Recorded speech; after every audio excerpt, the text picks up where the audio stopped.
2026 বিশ্বকাপে সবচেয়ে বেশি বেতন পাওয়া 5 কোচের নাম। 5 নম্বরে আছে পর্তুগালের কোচ রবার্তো মার্টিনেজ। তিনি একজন স্প্যানিশ নাগরিক।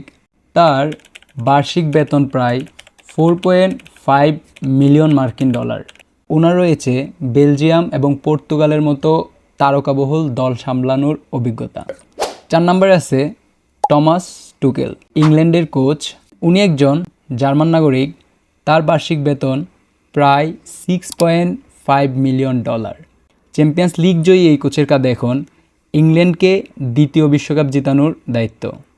3 নম্বরে আছে মাউরিসিও পুচেত্তিনো, যিনি যুক্তরাষ্ট্রের কোচ। উনি একজন আর্জেন্টিনার নাগরিক। তার বার্ষিক বেতন 6.8 মিলিয়ন ডলার। স্বাগতিক যুক্তরাষ্ট্র বিশ্বকাপে বড় কিছু করতে চায়, তাই তারা বিশ্বমানের কোচের উপর বড় বিনিয়োগ করেছে। 2 নম্বরে আছে জুলিয়ান নাগেলসম্যান, জার্মান কোচ। তার বার্ষিক বেতন প্রায় 7.9 মিলিয়ন ডলার। আধুনিক ফুটবলে অন্যতম সেরা টেকনিশিয়ান হিসেবে দেখা হয় তাকে। গেস করেন তো 1 নম্বরে আছে কে?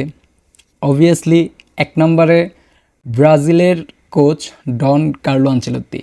তিনি একজন ইতালিয়ান নাগরিক, যার বার্ষিক বেতন প্রায় 11.3 মিলিয়ন ডলার।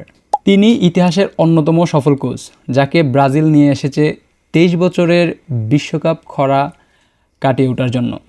আপনার কি মনে হয় এই 5 দামি কোচের মধ্যে কেউ কি পারবে তার দলকে বিশ্বকাপ জেতাতে? এরকম ইন্টারেস্টিং ভিডিও পেতে ফলো দিয়ে রাখেন।